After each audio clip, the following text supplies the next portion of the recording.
Est-ce que vous avez déjà entendu parler de la création du trophée FR6? Si vous vous intéressez au rallye, et que peut-être même vous voulez débuter dans la discipline, c'est une annonce qui pourrait vraiment vous intéresser. En tout cas, c'est une annonce qui a fait énormément parler sur les réseaux sociaux. Pourquoi ce nouveau trophée? Quels sont ses objectifs? Et surtout parce que moi j'aime bien parler des tarifs, combien ça coûte. Allez, c'est parti, je vais vous parler de cette nouvelle initiative lancée par la FFSA. Le rallye, c'est un rêve pour beaucoup, mais c'est un rêve qui reste souvent inaccessible à cause des budgets élevés. L'achat de la voiture, la préparation, l'entretien, les équipements, les déplacements, les engagements, etc. C'est là qu'intervient le trophée FR6, la dernière initiative de la Fédération française du sport automobile, pensée pour rendre le rallye plus accessible et donc attirer un public plus large dans la discipline. L'idée, elle est simple, intégrer un nouveau groupe, le FRC6, directement en Coupe de France des rallyes dès 2025. Ce groupe accueillera dans une classe appelée FR6 des véhicules plus abordables équipés de pièces et pneus de série pour limiter les coûts. Ce format est conçu pour les débutants comme les pilotes plus expérimentés qui veulent rouler en compétition sans exploser leur budget.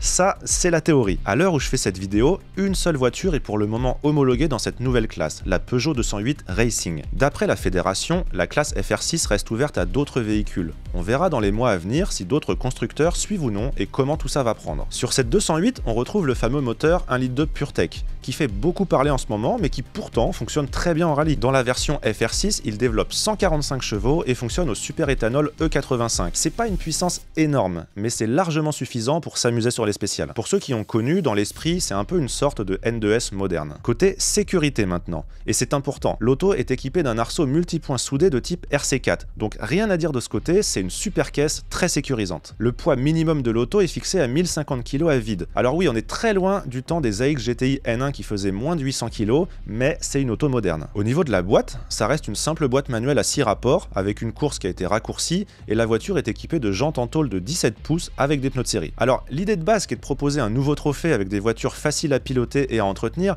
c'est vraiment top, mais combien ça coûte une 208 Racing? Et là, on arrive à la question qui fâche, le budget. La Peugeot 208 Racing est proposée à 38 900 € hors taxe, soit plus de 46 000 € TTC prêts à courir. Les premières livraisons sont prévues pour février 2025. Sur le papier, le trophée FR6 se veut accessible, mais pas seulement financièrement. La FFSA a également pensé à la logistique. Pour l'organisation du trophée, la France a été divisée en plusieurs zones géographiques. Dans chaque zone, une sélection de 6 rallyes est proposée. Des rallyes régionaux, mais aussi des rallyes nationaux. Et les 5 meilleurs résultats seront retenus. Les épreuves qualificatives sont prévues d'avril à septembre 2025. Comme ça, chaque pilote pourra participer à des rallyes proches de chez lui sans devoir multiplier les déplacements qui peuvent vite coûter très cher. D'ailleurs, vous pouvez aller voir la liste des rallyes, elle est disponible sur le site de la fédération. Je trouve ça bien pensé, ça permet de réduire les frais annexes comme les trajets, les hébergements, etc. Et ça évite peut-être de poser un jour ou deux de congé pour traverser la France. L'objectif, bien sûr, c'est de terminer dans les 5 premiers de sa zone pour se qualifier à la finale de la Coupe de France des rallyes qui, en 2025, aura lieu à Lisieux en Normandie. C'est juste un peu différent pour la Corse qui aura le droit à seulement 2 qualifiés